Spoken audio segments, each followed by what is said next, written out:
about past mental health issues.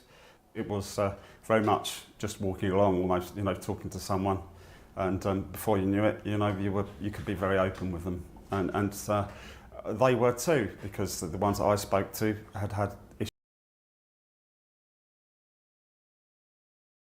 I have found myself having a tough time and struggling to cope in the past through work issues, financial issues, drinking too much.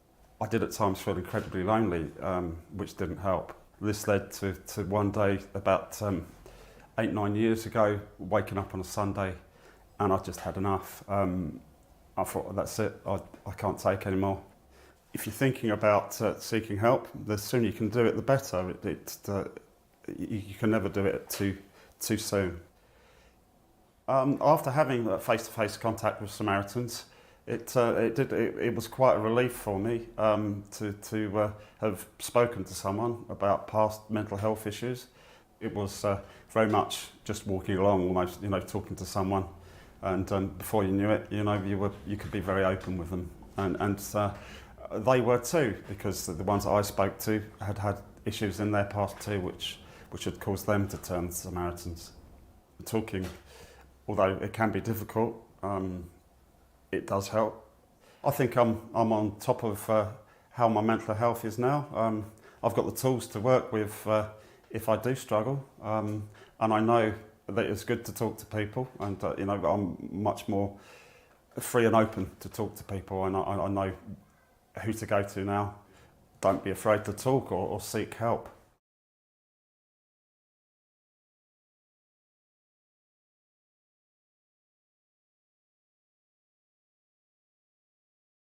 I just knew that they support people no matter what. I think that's all I really knew about Samaritans.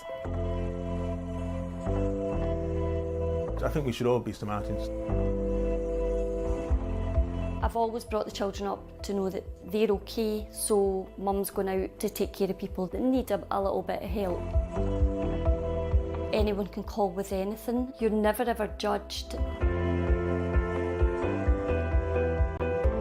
I raised money for the Belfast branch. They said, we're always looking for volunteers here, so that was that.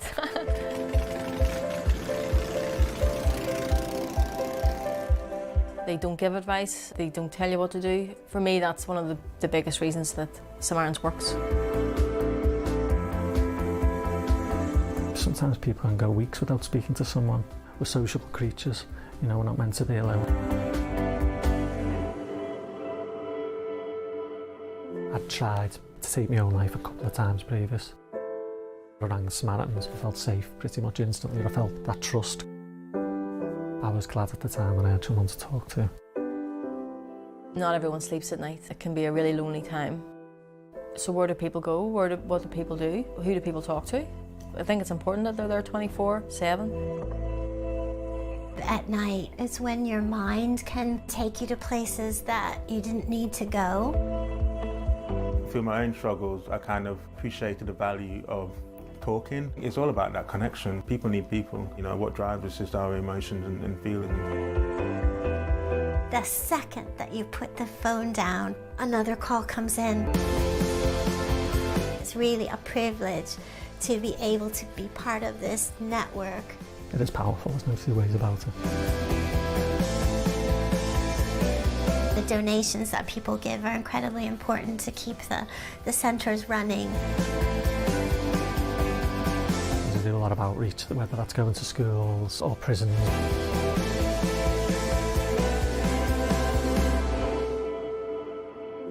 It's everyday people talking to everyday people, I suppose.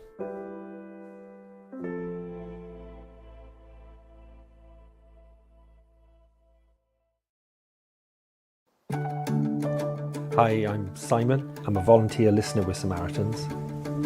What do I do for fun? Well, I'd like to be going for walks, going on holiday.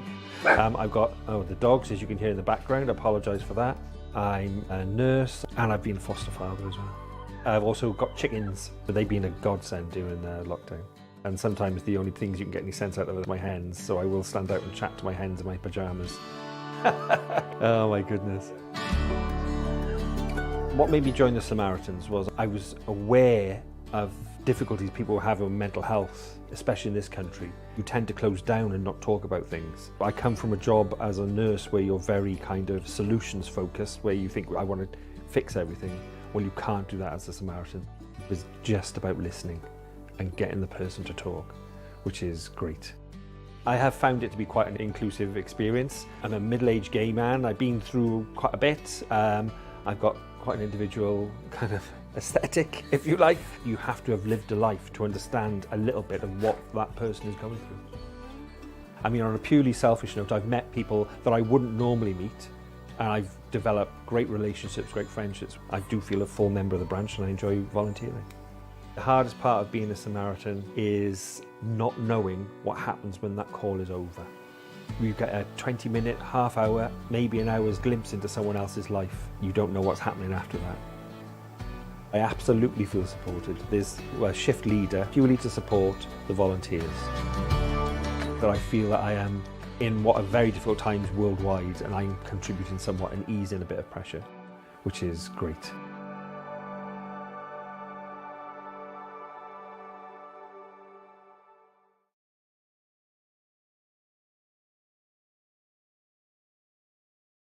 I would say when it comes to my own mental health, I probably struggled the most with it from my late teens into my early 20s.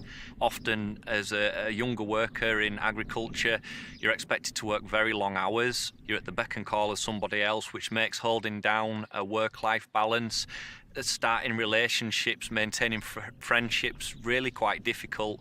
So when you go and have a blowout and have a few beers, sometimes you can end up in situations that you probably ought not to be in. I was making myself worse and worse through drinking and not talking to people and isolating myself. There was this realisation that I was in a self-destructive pattern of behaviour. You just need to sit down with somebody and you just got to let it out. You can't plan it, don't think about it. You just got to sit down and do it. And the people will listen and they will help. Things got better. Not necessarily straight away, but every day things got better. And I'm so pleased they stopped me before it all went too far. If there's any doubt in your mind, anything you need to get off your chest, anything you're thinking about and you just need somebody to lend you an ear, definitely call Samaritans on 116 123.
My name's Robert and I've been a Samaritans listing volunteer for about 3.5 years now.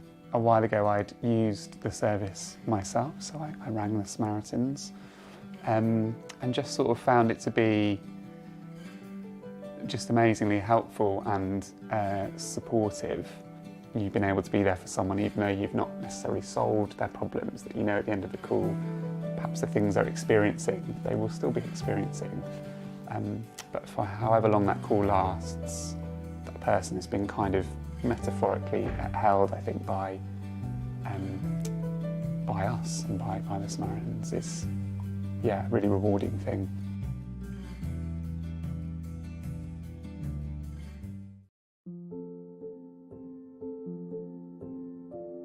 I've had family members who've suffered with their own mental health, friends as well, and it's something that I never really understood. So I saw this as an opportunity to really understand it, and that was 7 years ago, and I haven't really looked back. It was probably the best thing I ever did, was volunteering, both for my career and personally as well. I'd say the main thing I've learnt from being a Samaritan is what it's really like to listen.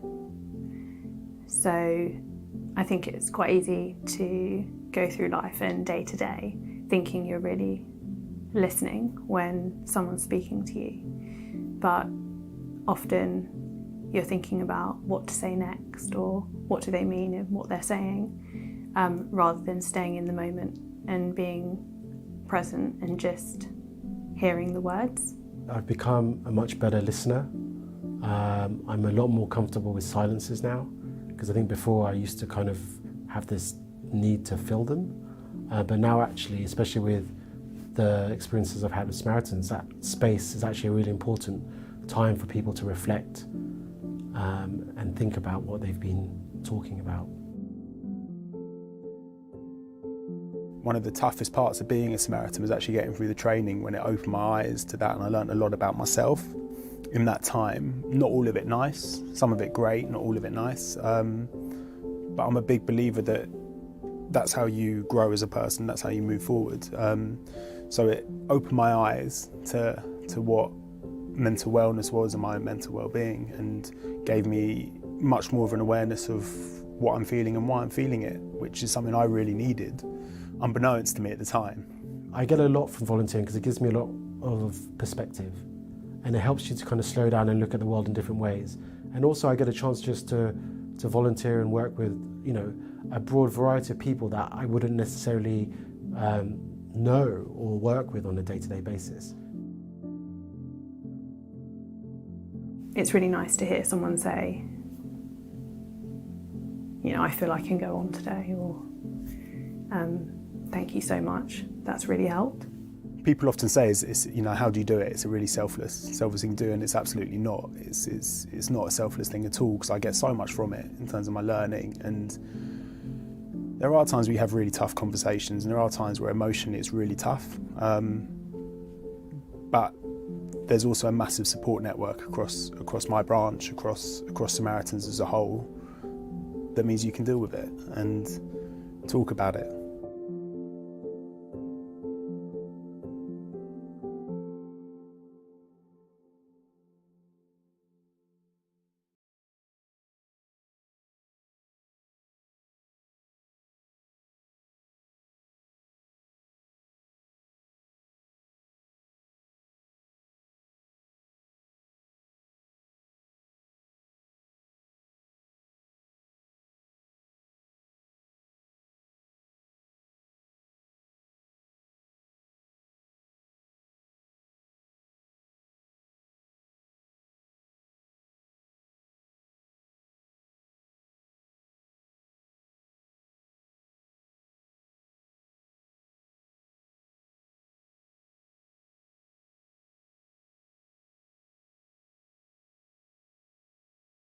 Yeah, so I'm Shanique, and I've been a Samaritans volunteer for just over 2 years now. Someone took their own life who was a really big part of the community and my hometown that I'm from, and it was a massive surprise, a really amazing young man. So I just wanted to really do something proactive and practical and just be there for people who feel like they don't have anyone to talk to, or maybe just don't know who to talk to.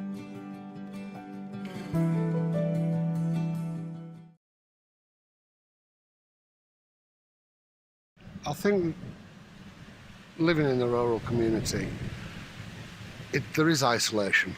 There's no two ways about it. You know, there's guys out there on farms that probably don't see anybody different for, you know, weeks at a time, possibly. Problems do come, and yeah, you can try and talk it out with your partner, but sometimes you need somebody that's got a different perspective on things. My own journey with mental health, it kind of starts really with my suicide attempt. Up to that point, I didn't think I had any issues, any problems. It's just hard to put into words. how each day was. Each day was dark. There was nothing to look forward to. As soon as you talk to somebody, your problems halve. Straight away, you've opened up. Your problem's not yours anymore. You've shared it with somebody, and that makes life so much easier. And it makes it easier to go get help. Talking about your problems, it's probably the hardest thing that you'll ever do. Probably the bravest thing you'll ever do. There are people around that you can talk to and will just listen, like Samaritans.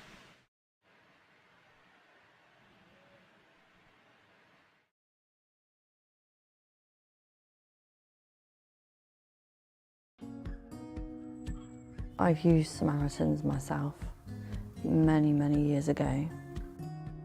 I was in a very, very dark place. It was frightening picking up that phone, but it was my lifeline. You know, our service is just vital for so many.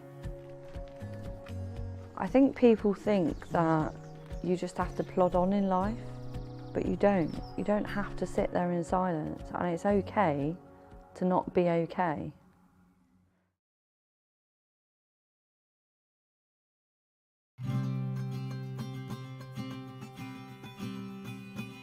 Coronavirus and the lockdown has made everything so much harder, you know, accessing mental health services or just seeing your friends and family when normally they would be a massive support. There's a lot of people who are calling because they're lonely, because they don't have anyone that they live with and they're not seeing anybody. And I think it's just been important to show them that they're not on their own. You in your Samaritan role might be the only person that caller has spoken to all day. The fact that we were there during that moment of loneliness and isolation, I think it was a beacon of hope. It was quite apparent from a lot of the people I spoke to that we were almost like a last port of call. In a time of uncertainty, the only certainty that the callers have had is the fact that our service is consistent and constant. Being available to callers 24 hours a day is really important. The reality is there are very few people that you can ring in the middle of the night. It's a very simple thing we're offering, but I feel it has a dramatic influence on their anxiety levels at that point in time. The support we have given to key workers, I think that has been a privilege, at least for me. I've actually found it a bit of a lifeline for myself. Yes. Coming into it because I live on my own. I've been self-isolating and it's really kept me going and being still connected to the branch. The branch is a community. It's a very, very, very important community to me. I've been off work and I was off uni, and it gives me kind of a purpose.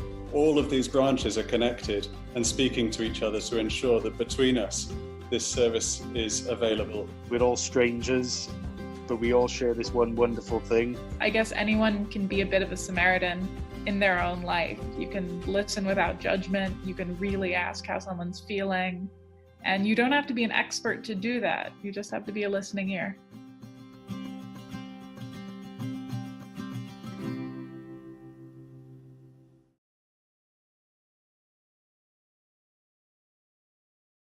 I have found myself having a tough time and struggling to cope in the past through work issues, financial issues, drinking too much. I did at times feel incredibly lonely, which didn't help. This led to one day about 8-9 years ago, waking up on a Sunday, and I just had enough. I thought, that's it, I can't take anymore. If you're thinking about seeking help, the sooner you can do it, the better. You can never do it too soon. After having face-to-face contact with Samaritans, it was quite a relief for me to have spoken to someone about past mental health issues. It was very much just walking along, almost, talking to someone, and before you knew it, you could be very open with them, and they were too, because the ones that I spoke to had issues in their past too, which had caused them to turn to Samaritans. Talking, although it can be difficult, it does help. I think I'm on top of how my mental health is now. I've got the tools to work with if I do struggle, and I know that it's good to talk to people, and I'm much more free and open to talk to people, and I know who to go to now. Don't be afraid to talk or seek help.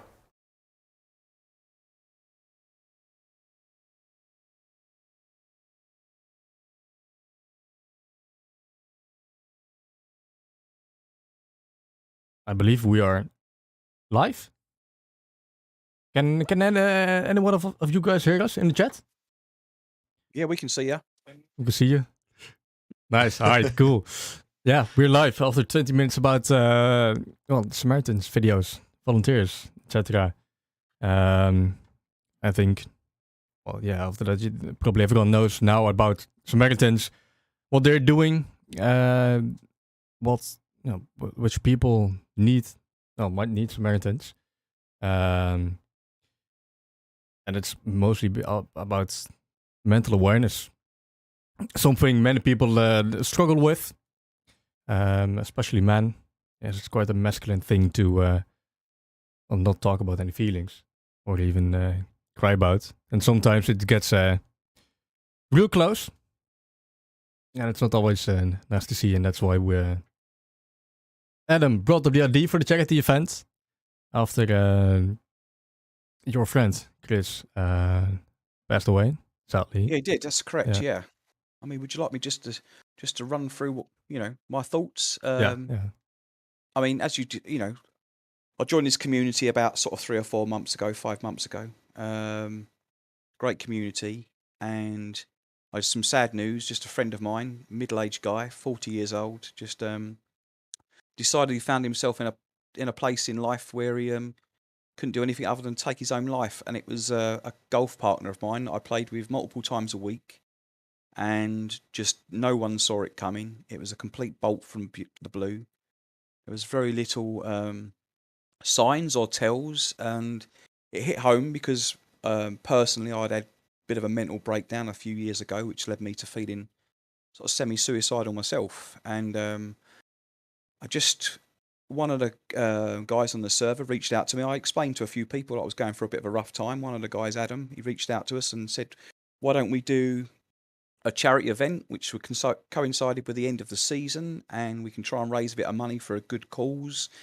And I thought it was a great idea, and I was overwhelmed and humbled by the amount of people that had a positive reaction to the idea. So here we are. We've sort of kicked it off. The reason behind the Samaritans was I tried to find a charity. Obviously, this server is multinational as such. I didn't feel like it was fair just to...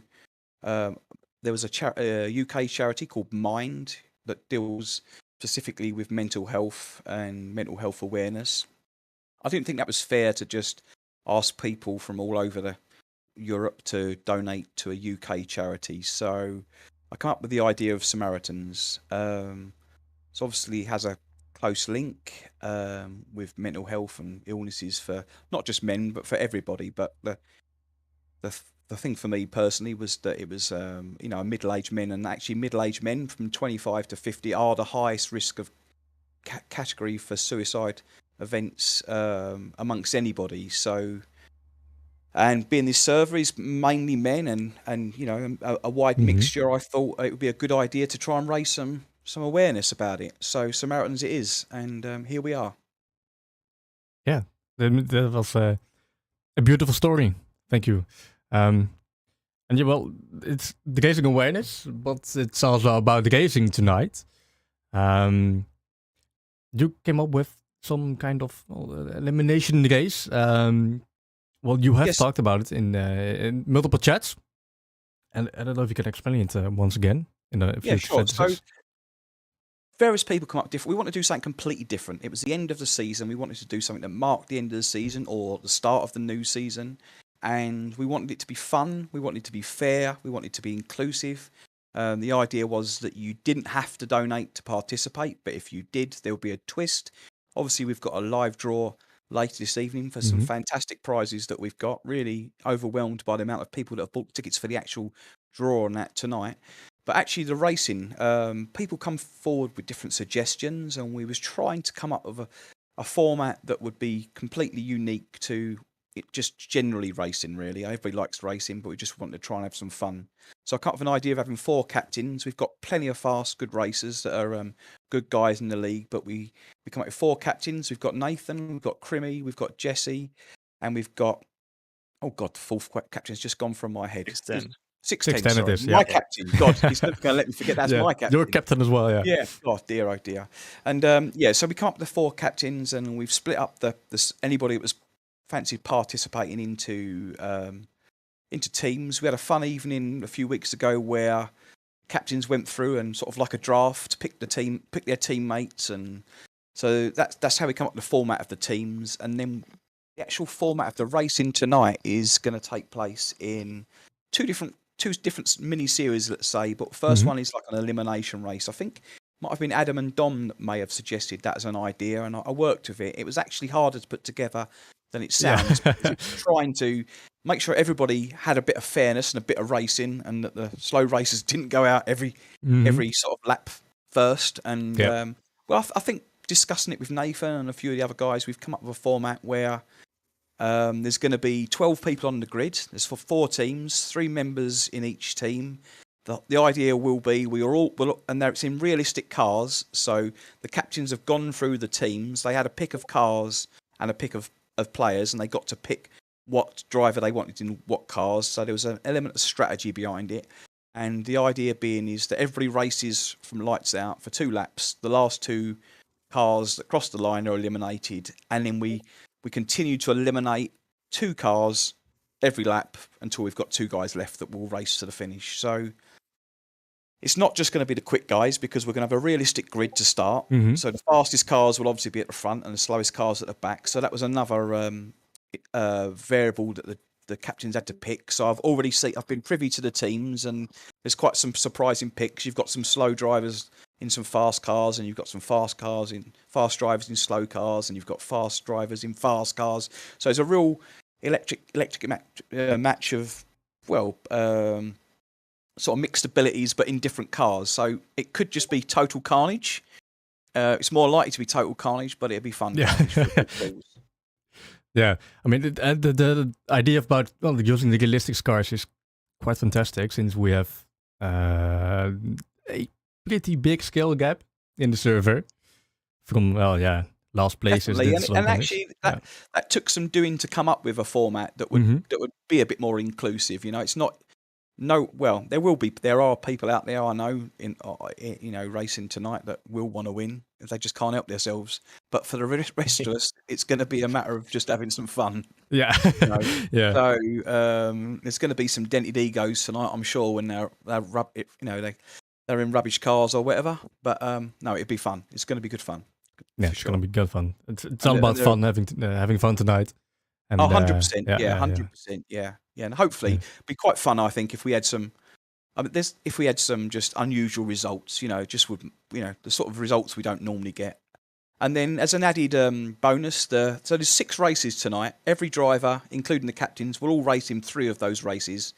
We've got a couple of elimination races, and then we've got some playoffs for the elimination races. So we've got the fastest drivers and the slowest drivers in a different race. Sorry, I'll rephrase that. We've got the highest point scorers and the lowest point scorers going against each other. And then the last 2 races are a couple of mini late races, and we've got the captains and their fastest 2 drivers running around Baku on a dry track with wet tyres.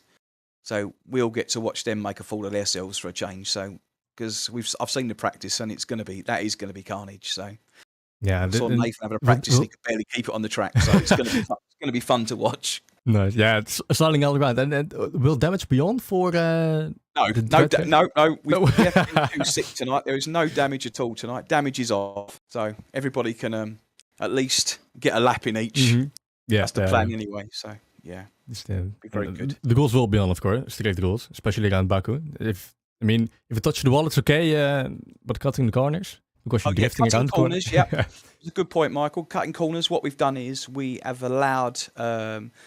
So not only do you get eliminated if you're last, but if you get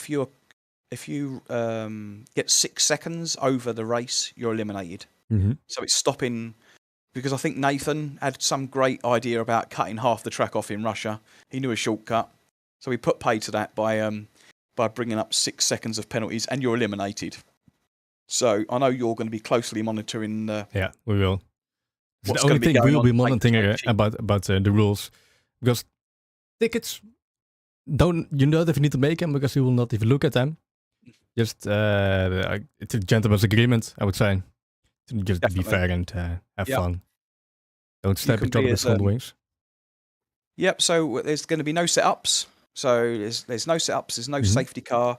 The idea, I didn't explain that as well, but the idea being after the lap, at the end of the lap, the whole group of remaining races are going to bunch up on that starting straight after the finish line, and then you're going to announce go again.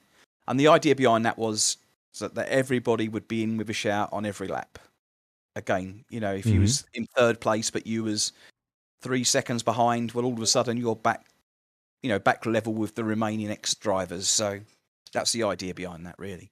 Again, it's all, like you said, it's all about just having fun tonight and making it as fair as possible. And fingers crossed everyone will actually bunch up together again.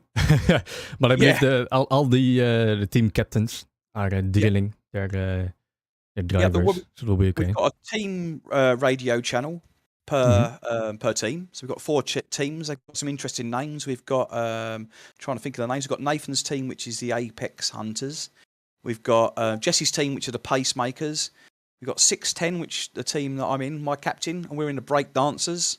And we've got Crimmies, which are 3 Lap Legends. There's some fun behind that name, but we won't go into that just yet. We will probably see in about an hour. Yeah, exactly. So all in all, we've got looking at the teams, there's some very quick drivers in there, and there's some very interesting teams. So if you need me to go through them later on, I can do. But they are they have been announced on the charity page, so they're there for everybody to go and see now. And also the drivers have already been picked for the realistic cars for the first two races, so they are in the server as well. So if anybody wants to know what car they're in, what team they're in, and what race they're in for the first 2 races, all the races or certainly the first 4 races will be in Russia, and then the 2 fun races at the end will be 3 lappers in Baku. Yeah, Baku. Nice. Well, Chris, I want to thank you for explaining all about the elimination races, the fun 3 lappers, the sprint race, I would say, at the end of the race, and of course the reasoning behind this event today. Yeah, it's great. And I just want to thank everybody in this server that's made me welcome and put this together and helped me put this together. It's been very humbling, and we've raised a lot of money. And if anybody's got any spare cash in their pocket, there's a lot of. It's still open, and there's some fantastic prizes up for grabs. I mean, just a quick plug: we've got the 2021 game up for grabs. We've got Steam vouchers of various prizes up for grabs. We've got 1-to-1s with teaching. We've got race engineers. We've got a special prize of that one of the winner gets to pick the first race of the season. We've got a get out of jail card that's up for grabs, which means you can remove 5 seconds of penalties throughout the season. So we've got some great prizes. We've got a great prize from one of our another league, and a hat they've put up, which is pretty decent of them. And so there's plenty there for everybody. So feel free, for anybody who's listening who hasn't had the chance to donate yet. If you'd like to participate in those prizes and you aren't a member of the the current racing setup, contact one of us and we'll add your name to the tickets. So yeah, thank you very much. Yeah, thank you as well, Chris. And then I think we'll hop over to the calendar, Peter. Yeah. I've been sitting on this for a long time, and you guys gonna hate me when I say this, but I have to say it. We might have a fun racer on our hands. No? I'm gonna go with that bad joke. Yeah. Too soon. Well, Should I leave? I think you should. Oh shit! All the cameras are fucked up now. Oh god. Yeah. Will be fixed. Oh shit! What's all fucked up now? I'll fix it in the meantime. But the wheel is on. Oh, this looks awful. Get your third account in, so it's all fixed in again. I have to get back in. Yeah. I believe you have to get back in. Yeah, the camera is fucked. Yeah, but it was in before. Oh no, it wasn't. Haha. I get it. Yeah, back. we got my head is split in half. But yeah, cool. Yes, it's fixed now. Cool. We got the calendar reveal. Well, that joke was dreadful. Yeah, it really was. Well, Logan, just watch out. There isn't reason why it's called 3 lap racers. But yeah, we got the calendar. As Chris mentioned, one of the prize winners will get to pick the first track. We will be racing at it in season 3, starting next Monday. Hopefully with no bugs or online issues, the disconnection issues from Codemasters. And if there are, of course, we will handle them. But all tracks are on the wheel, except for Monaco, of course, for logical reasons. So let's pick the round Then 2. we have to remove the fun from fundraiser. Yeah, I guess. To add Monaco. Fuck off, Gav. Oh, the second track will be Japan. We've not raced in Japan before, on Suzuka. We have not. No. In the last 2 seasons, Japan wasn't on the calendar. So I'm really curious to see what that will bring, since it's not that easy of a track. Because one corner, if you yeet into it, the car gets yeeted, and in the new game, it's probably gonna be even more shit. Knowing the handling will be a lot different, a lot back heavy, big butts. I cannot lie. But Japan will be for round 2. I should be able to, if I can get the track list going, and add Japan to it. Japan. Any thoughts, Peter? No, I have 0 experience on this track. I've driven it before and it was horrifying. Yeah, never again. Never again. Well, round 2 it is for you. Let's move Japan and go for the third track. And it looks like it's going to be Italy Monza. What if the prize winner would add Monaco? Yeah, that's loophole. Yeah, they can't. Or they might. I don't know. Are we allowing Monaco? If the winner wants Monaco, yeah, I guess we have no choice but to add it. Yeah. So Gab is probably gigging the wheel for the draw, so he gets to pick Monaco for round 1. But yeah, we'll see. We'll see. But yeah, the third track is gonna be Italy. It's gonna be Monza. Knowing Monza with these new cars might not even be that different. I think last time in season 2 it was a tight battle between Romek and Nado for was it the win or was it the final podium position? I believe it was for the win. No, that was not between Romek and Nado. Was it season 1? Yeah, that was season 1. And it was between Romek and Yolororo. Oh, yeah. Yolororo, yeah. I really forgot about him. And I believe Adam has some good memories about it as well. Brake checking. Or at least getting brake checked by someone. By Straatpiraat, formerly known as Straatpiraat, now known as Vince Vommen. But yeah, I mean, Adam is just crying about it all the time. He needs to get the game. Play it. Don't be a reserve. Join tier 2. About the tiers, by the way. Lineup will be revealed after the calendar. But I need to add Italy Monza on third place. Adam says his girlfriend almost broke up with him. Well, that's sad. Nah. Well, okay, sure, if you want to. Remove Italy. And fourth track is gonna be Portugal, Portimao. It is not in the real life season calendar for Formula 1 2022, but it will be added into the game, confirmed by multiple forum sources. Portimao and China are gonna get added. Yeah, so we'll be heading to Portimao in round 4. If Netherlands gets in, I will buy the game. I can assure you, Yuri, you will hate it. Especially after Portugal. And Yuri did not have a good time in Portimao, I believe. Well, destroying dodge walls, they were causing a lot of yellow flags as well in season 1. I remember in the rain. It was not that fun for some people. Nathan wanted to go to tier 2. Well, just wait for the lineups. Yeah. Oh, Yuri, if you can even win the track pick and pick Netherlands and get yourself the game as well, or ask Gap nicely, ex-teammates. But Portimao, did you race on Portimao? Season 1, you did, right, in the Williams?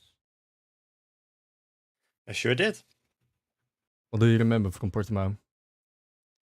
I remember boxing too early to the soft tire, I believe, and coming out of the pit lane and spinning together with Dom. Great experience.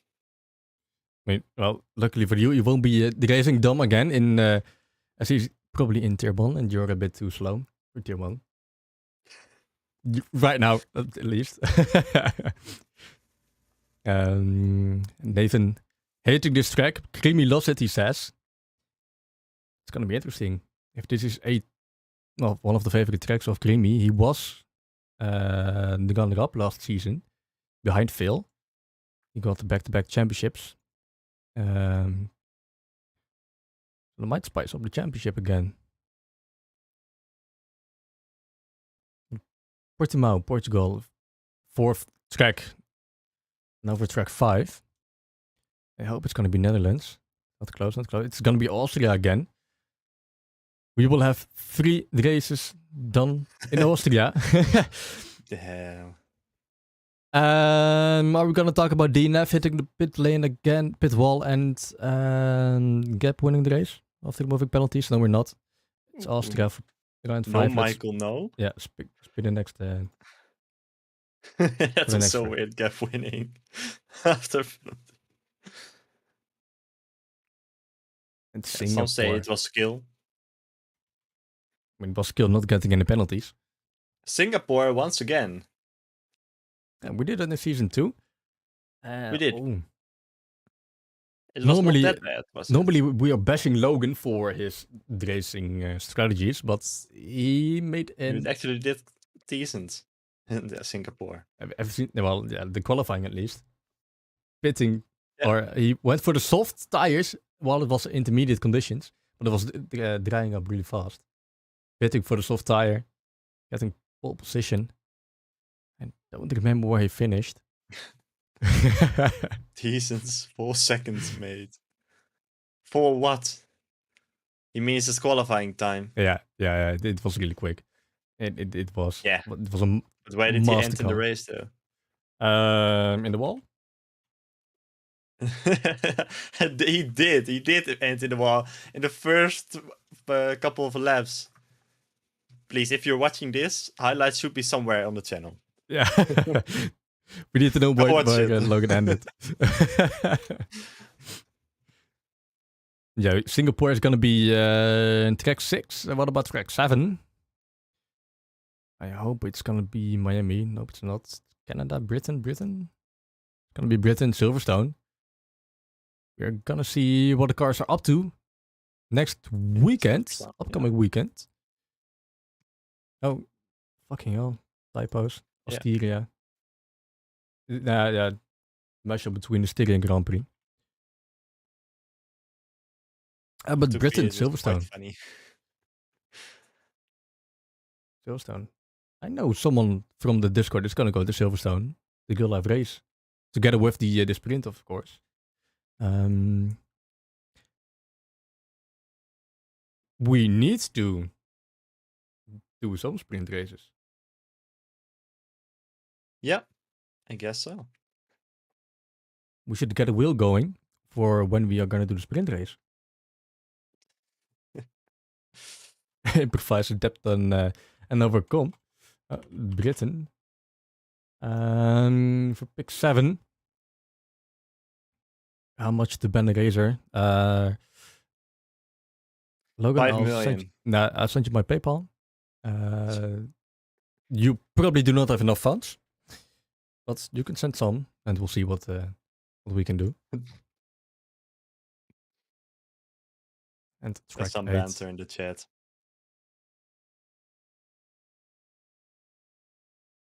It's gonna be Imola. Damn. We have a recurring theme, don't we? Yeah. Multiple tracks repeating, which is of course not strange because we've done almost all the tracks. Imola for the last track, for the last pick. There's actually a track that we have not done. We have not done Hungary. We haven't done Spain. Miami, of course. Netherlands. We did not do Netherlands. That's it, right? We've done all others. Oh, and Japan, of course. Yeah, and Japan. We did not do Japan. Hungary already said. No, well, and Monaco, but for obvious reasons, we are not going to do Monaco. Unless charity winner gets This it. is the list of races that we are doing, Nathan. Yeah.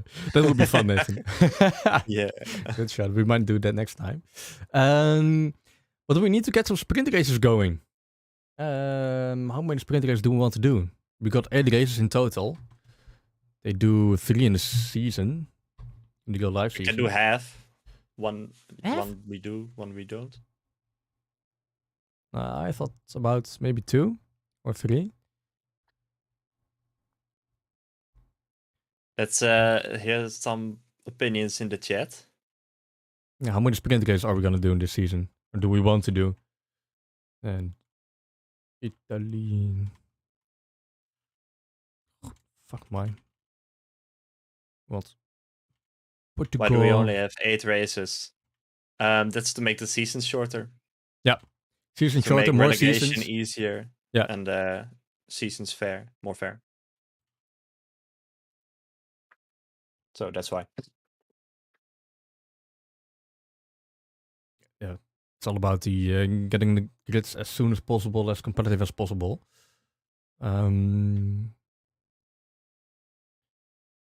But I guess we're gonna do 3 races, 3 sprint races.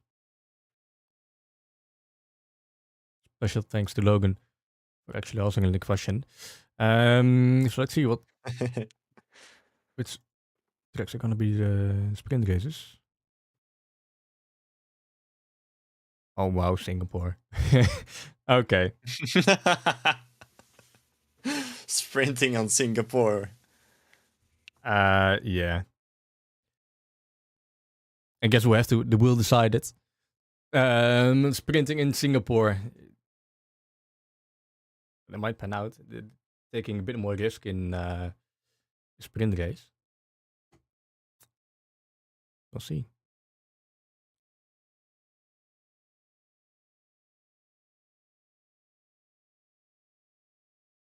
Next up is gonna be Portimao. Sprint race Portimao. Yep. There we go. This will favor Creamy probably. Well, it really depends on if Creamy can keep up again in the new game.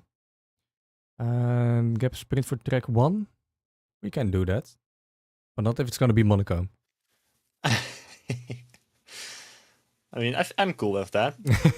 Do the last sprint on track 1.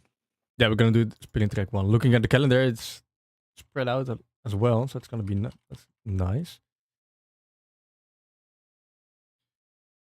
And we have a new subscriber. Just got a message. Kars Nintaben, hello. Welcome in the chat as well. Thank you for subscribing. Number 36, I believe. Alright, cool. So it's gonna be prize winner track. We're gonna sprint at that track as well. Well, yeah, and in Singapore and in Portugal, and furthermore Japan, Italy, Austria, Britain, and Imola. It's looking quite decent, like a decent calendar. Yeah, why we're doing a sprint race at Singapore, I don't know. The wheel decided that. So the wheel of fortune or misfortune. But that brings us to the next bit for today. We have done the calendar reveal. It's going to be the prize winning track: Japan, Italy, Portugal, Austria, Singapore, Britain, and Imola. Exact dates it is will quite be an interesting calendar. Yeah. No, Baku. Only one street circuits, some old famous circuits. It is unfortunate that we still haven't done all tracks, of course. But yeah, it's decided by chance. And we're gonna do them in Fire Labbers, probably. In the British and fun races. But next up is gonna be the lineup reveal. Let me get all the lineups on screen. Well, at least for the wheel gone. And we're gonna start with Tier 2. Tier 2 lineups. There they are. It was puzzling a bit. A lot of newcomers in the league. Welcome to them as well. And some old faces. And some demoted drivers as well. The demoted ones. Looking at their performance. And with a lot of fast people joining as well. They have been bumped up to Tier 1 immediately. Nathan, your name is not missing. You will be in Tier 1. That's confirmed. This is Tier 2. But if you end up... what are you saying? When if you end up last, you might be demoted One to of Tier us? 2. Yeah, or if everyone is going to cry again in the middle of the season, they want to get demoted. Because they're not scoring any points. But it's going to be Tier 2 in Mercedes. We have the Grill Technocrata and Danino, 2 newcomers. Looking at the sign-up times. This is it might be a nice, decent driver pairing. Danino is quite fast. He missed out on a spot in Tier 1 because there was no seats left.